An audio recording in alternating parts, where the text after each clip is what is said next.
হালালি।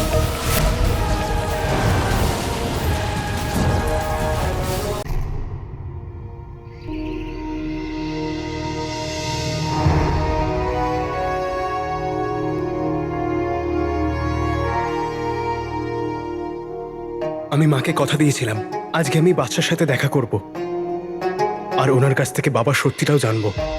তাতে যাই হয়ে যাক, আমি মহামান্য বাচ্চার সাথে দেখা করেই ছাড়বো। চলো। দাঁড়াও, কোথায় যাচ্ছ? আমরা আমরা বাচ্চার সাথে দেখা করতে চাই। কোন দরকারি বিষয়ে দেখা করতে চাইছো বাচ্চার সাথে? সেরকম কিছু নয়, কিছু জরুরি বিষয়ের জন্য, যেটা আমরা শুধু মহামান্য বাদশাকে জানাবো। মনে হচ্ছে আজ সকাল সকাল আফিম শুকে এসেছো। হ্যাঁ, চলো চলো এখান থেকে। চলো হাবিবি, এবার আমি করব কি? দেখুন, আপনি বুঝতে পারছেন না, আমাদের বাদশার সাথে দেখা করাটা খুবই জরুরি। যেতে দিন না।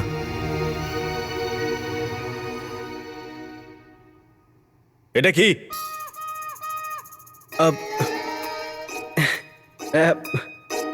কিছু না, বাচ্চাদের জন্য মিষ্টি।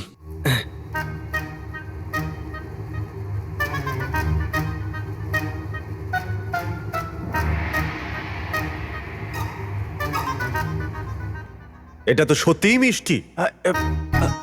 হ্যাঁ, আমাদের কাছে শুধুই লাড্ডুই ছিল। এটা কি হতে পারে না যে আপনি এই লাড্ডুগুলোকে আসারফি ভাববেন? আচ্ছা, এটা হতে পারে না যে তোমরা দুজন আমাকে মহামান্য বাদশা ভাবো? এটা হতে পারে না যে তোমাদের দুজনকে গ্রেপ্তার করে নি? আরে আপনি এরকম করতে পারেন না। আপনি কি জানেন না আমরা ইবান বাতুতার বংশধর? আরে জিনু, সাবধানে কথা বল, প্রাসাদের সেপাই। এরা প্রাসাদের সেপাই না, এরা প্রাসাদের গাধা। আকা, তুমি আদেশ করলে আমি এদের সত্যিই গাধা বানিয়ে দেবো। এটা ওটা দেখাও আরে সবটা। জিনু ভাই, এরকম ভুল করিস না। দেখুন, আসলে কি হয়েছে, এই আমার ছোট ভাই, বড় হয়ে গেছে কিন্তু এখনো ছোটই আছে। ছেলে মানুষই আছে এখন ওর ভিতরে। দেখুন না, আমি ওর হয়ে আপনার কাছে ক্ষমা চাইছি। আপনি আমাদের ক্ষমা করুন আর আমাদের যেতে দিন। জিনু, রাগ ঝেড়ে ফেল। কোথায়? এদের মুখে? আরে জিনু, কথা শোন আমার জিনু। যদি এনারা আমাদের গ্রেফতার করে নেয় না, তাহলে আমরা কখনো বাচ্চার সাথে দেখা করতে পারবো না ভাই। আর তারপরে আমাকে আর আমার মাকে প্রতিবেশী কাকা কাকিরা আমাদের বাড়ি থেকে বার করে দেবে। মায়ের ব্যাপারে ভাব জিনু।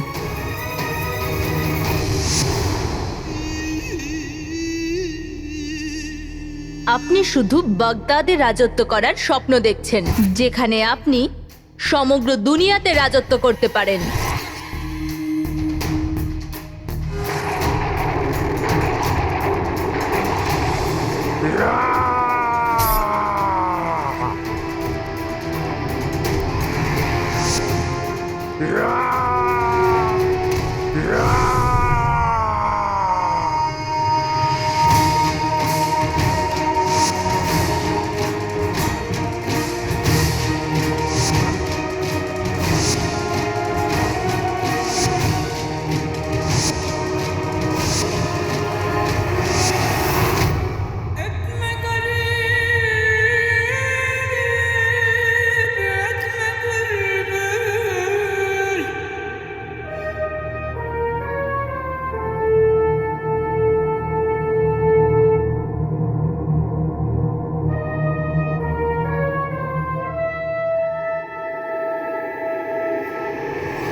হুর হুর গুফো, হুজুর, আপনার আদেশ অনুযায়ী জুম্মানের প্রত্যেক সঙ্গী, প্রত্যেক পরিচিতকে মানে ওই এক চোখওয়ালা মূর্খ জুম্মান আর আমার মধ্যে কোনো সম্পর্ক নেই। আগে হুজুর, অবশ্যই।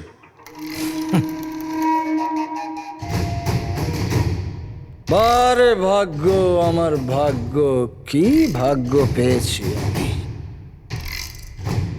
যে ঘোড়াতে টাকা লাগালাম সেই ঘোড়াটাই ল্যাংড়া বেরোলো। জানো তুমি, যখন থেকে আমি ওই জিনের ক্ষমতা দেখেছি, আমি বাদশা হতে চাই না।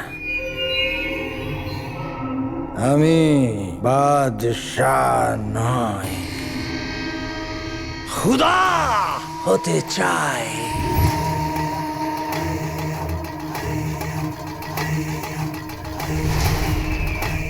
পুরো দুনিয়া তার। বাস অপেক্ষা শুধু ওই আশ্চর্য প্রদীপের। একবার শুধু আমার ওই কালো চোরকে ধরে নিক, তারপর ওই আশ্চর্য প্রদীপ নিজে আমার কাছে আসবে। হুজুর, মহামান্য বাদশাহ আপনাকে ডেকে পাঠিয়েছেন। ঠিক আছে, ওনাকে বলো এখানে এসে দেখা করতে।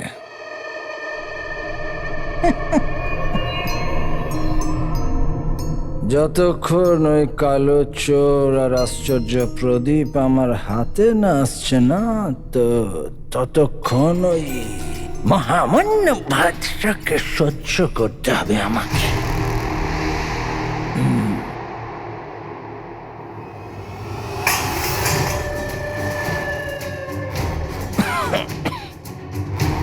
অতি উত্তম, অতি উত্তম।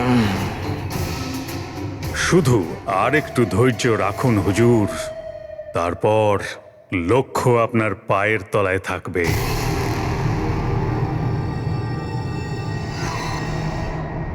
আজ্ঞে মহামান্য বাদশা।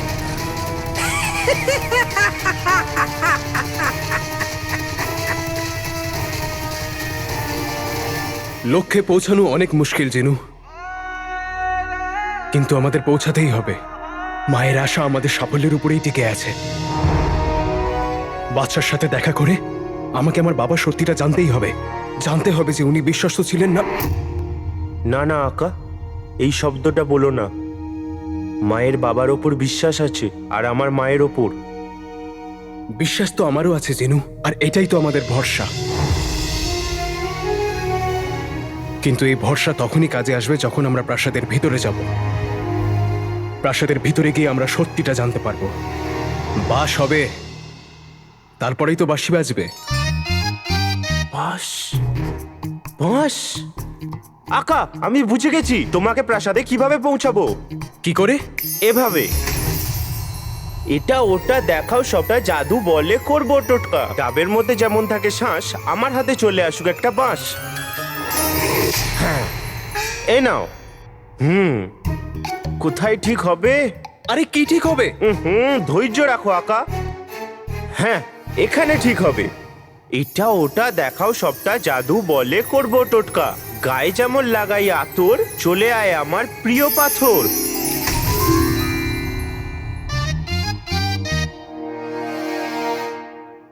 জিনু, এটা তুই কি করছিস? আমি প্রাসাদে কি করে পৌঁছাবো? এই বাঁশ দিয়ে। এই বাস দিয়ে আমি কি করে পৌঁছাবো প্রাসাদে? আখা, এটা কোনো সাধারণ বাস না, এটা জিনের বাস। দুনিয়াতে শুধু দুটোই নমনীয় জিনিস আছে, একটা আমার কোমর আর এটা। জিনু, আমি বুঝতে পারছি না তুই কি করছিস। তুই আমাকে এটা বল, এই বাস দিয়ে প্রাসাদে কি করে পৌঁছাবো? এক্ষুনি বলছি। এই বাসটাকে তুমি তোমার হাতে ধরবে আর হাওয়ার মতো দৌড়বে।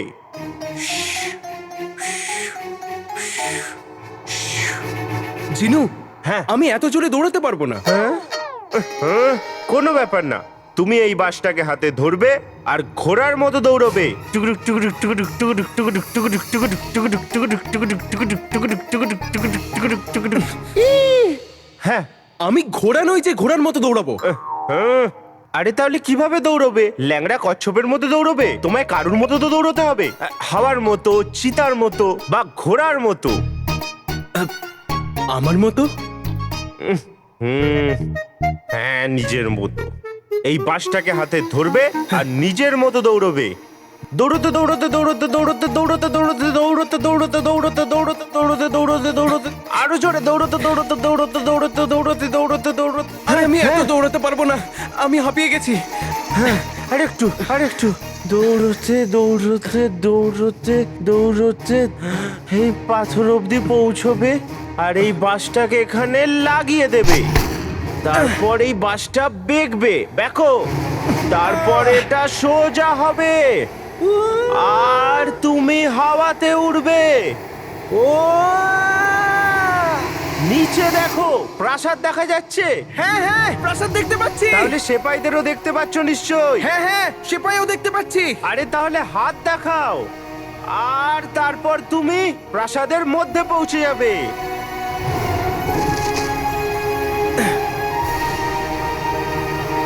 তাহলে বলো কেমন লাগছে?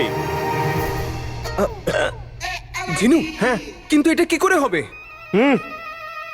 তোমার কাছে আর কোনো উপায় আছে? বলো।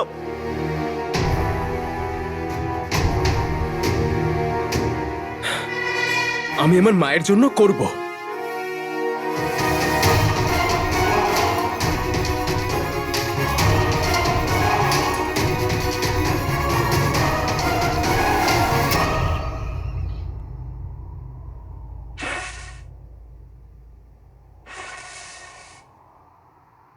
হাকিম সাহেব,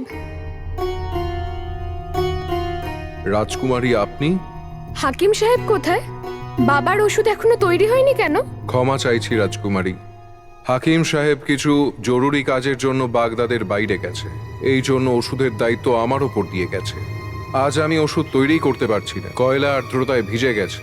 এই দেখুন, উনুনটা জ্বলছেই না। কয়লা এভাবে কি করে ভেজলো? রাজকুমারী, এই সময় না বাগদাদের আবহাওয়ায় জলীয় হাওয়া বয়, সেই জন্য হয়তো আর্দ্রতা বেড়ে যায়। আসলে প্রতিটা বাড়িতে এখন এটাই সমস্যা।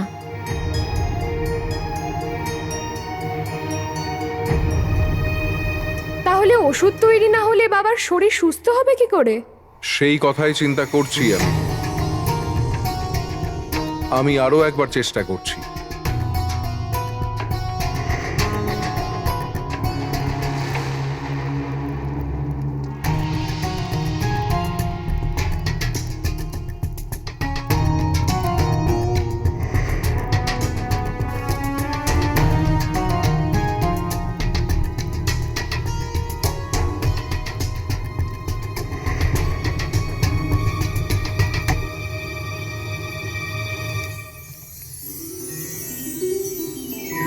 ঈশ্বরের অশেষ কৃপা। আপনি আমাকে কিছুটা সময় দিন, আমি এক্ষুনি ওষুধটা তৈরি করে দিচ্ছি। অনেক বছর আগে মহামান্য বাদশার আদেশে বাগদাদের জমি থেকে তেল বের করার চেষ্টা করা হয়েছিল। যদি ওই চেষ্টা সফল হতো তাহলে আজ এই কয়লার প্রয়োজন হতো না। কিন্তু তারপর কি হলো? আমরা সাফল্য পেলাম না কেন? ওই চেষ্টা চলাকালীন একটা প্রাকৃতিক দুর্যোগ ঘটেছিল, যাতে প্রায় 20 জন লোক মারা গিয়েছিল। এই জন্য ওই সিদ্ধান্তকে বাতিল করা হয়েছিল। এখন সেই খোঁড়া জমিতে বৃষ্টির জলের জলাশয় হয়ে গেছে। এই নিন আপনার ওষুধ তৈরি। ধন্যবাদ।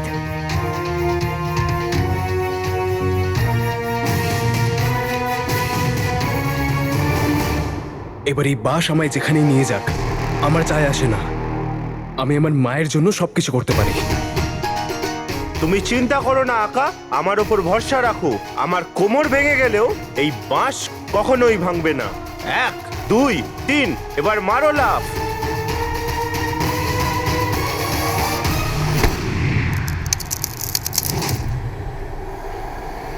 যাও।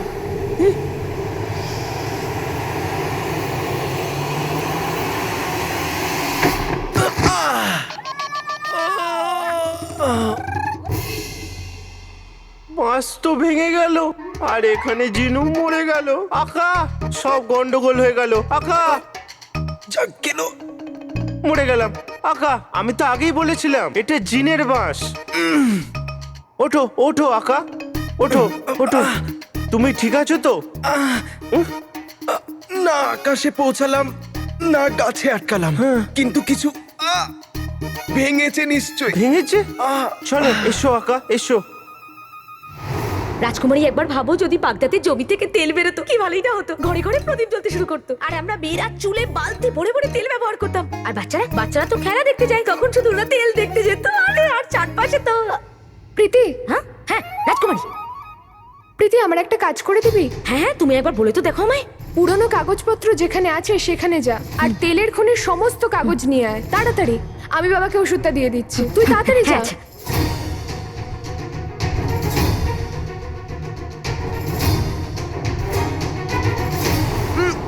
বসো বসো। তুমি ঠিক আছো তো?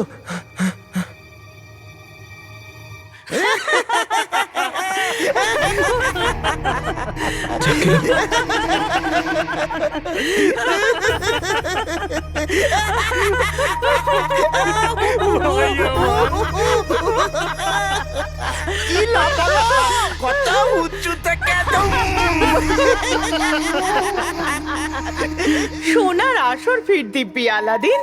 বাদশার সাথে দেখা করার যদি এই পদ্ধতি থাকতো, তাহলে সবারই হাতে একটা বাঁশ থাকতো। ভাই আমার ভাই, তুমি বাচ্চার সঙ্গে দেখা করতে পারো কি পারো না, কিন্তু ওপরওয়ালার সঙ্গে দেখা হয়ে যাবে। বাবা, আমাকে তো তোর কাকা হওয়ার কর্তব্য পালন করতে হবে। আমি তোর জন্য কফি নিয়ে আসছি। হ্যাঁ, যেমন দেখতে কথাও সেরকম বোকা বোকা। যখনই মুখ খুলবে উল্টো পাল্টা বলবে। বেগম, আমি এটাই বলতে চাইছি যে আমাদের ছাদে যে ছেঁড়া চাদরটা আছে, এর কফিনের জন্য তো ওটাই যথেষ্ট। না বাবা, ওই চাদরটা নয়।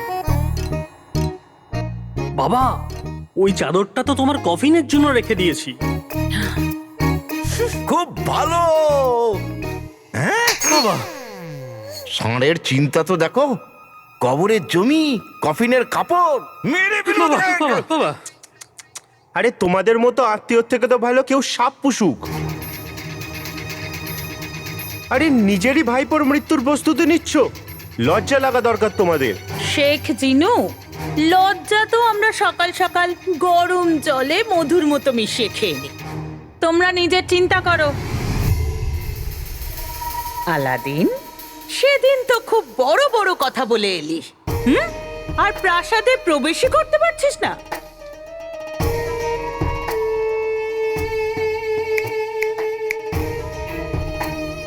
এইবারে নাজনীন রুখসারের জীবনে ঝড় হয়ে আসবে আর সবকিছু উড়িয়ে নিয়ে যাবে।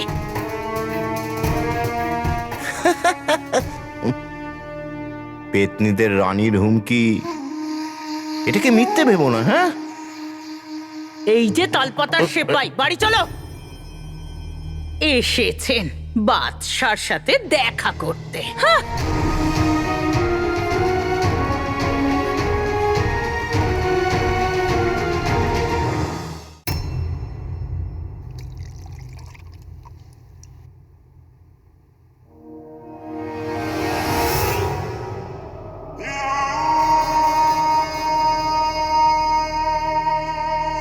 বাবা, ওষুধটা খেয়ে নাও।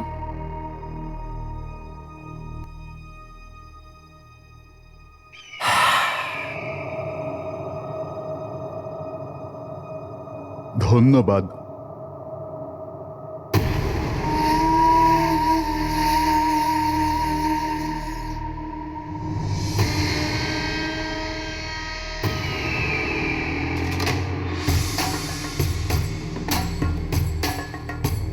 ধন্যবাদ ওয়াজিরে আলা। আমি তোমার কর্তব্য করছি, এতে ধন্যবাদ দেবার কি আছে? মহামান্য বাদশাহ দীর্ঘজীবী হন। মহামান্য বাদশাহ দীর্ঘজীবী হন। মহামান্য বাদশাহ দীর্ঘজীবী হন। মহামান্য বাদশাহ দীর্ঘজীবী হন। মহামান্য বাদশাহ দীর্ঘজীবী হন। মহামান্য বাদশাহ দীর্ঘজীবী হন। মহামান্য বাদশাহ দীর্ঘজীবী হন। মহামান্য বাদশাহ দীর্ঘজীবী হন। সেলাম, আপনারা এখানে? তুমি আমাকে এখান থেকে না ওঠার দিব্যি দিয়েছিলে, তাই আমি রাজদরবারকেই এখানে নিয়ে এসেছি। বাবা, এটা তো তুমি খুব ভালো করেছো। দেশের বিশেষ লোকেরা যখন এখানেই আছেন, তাহলে আমি বাগদাদের ব্যাপারে কিছু বিশেষ কথা বলতে চাই। কি বলতে চাইছো? রাজকুমারী, রাজকুমারী, তুমি এই দরকারি কাগজগুলো আনতে বলেছিলে। ধন্যবাদ প্রীতি। বাবা, এটা তোমার অনেক পুরনো স্বপ্নের কাগজপত্র, যেটা আমি বাগদাদে সত্যি করে দেখাতে চাই। আমি ঠিক বুঝলাম না। এই দেখো বাবা,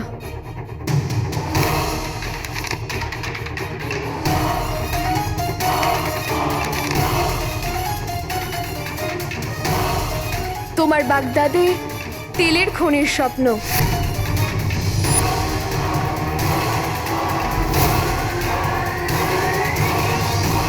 না রাজকুমারী, আমার এই স্বপ্ন বহু বছর আগেই নষ্ট হয়ে গেছে। এ নতুন করে জেগে উঠতে পারে না।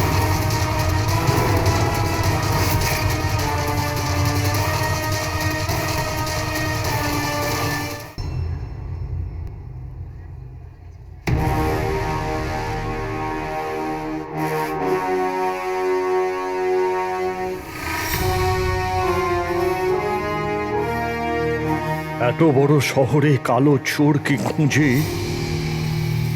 বাদশার গলা ধরা এত সহজ কথা নয়। কাকা, জিনু, তোর বাসের জন্য না না না না, আমার বাস না, জিনের বাস, জিনের বাস। চল বাড়িতে চল। কিন্তু আকা, বাড়ি ওদিকে নয়, এদিকে চলো।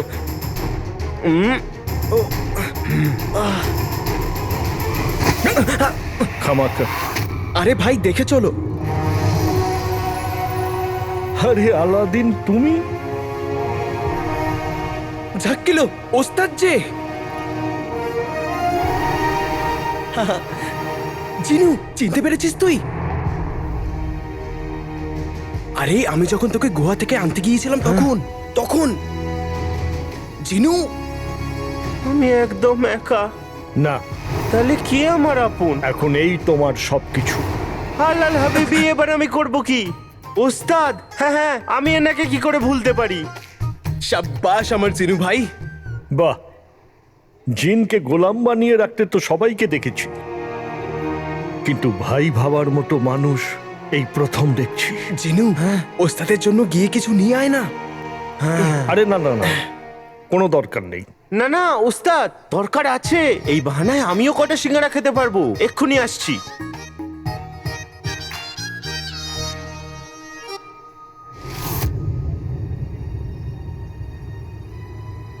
তুমি কি কোনো সমস্যায় আছো?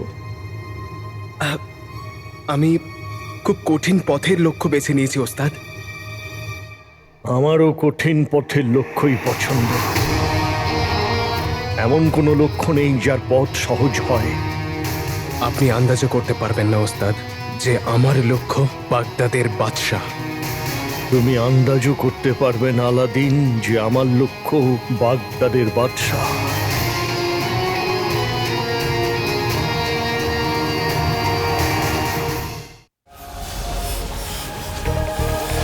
আলাদি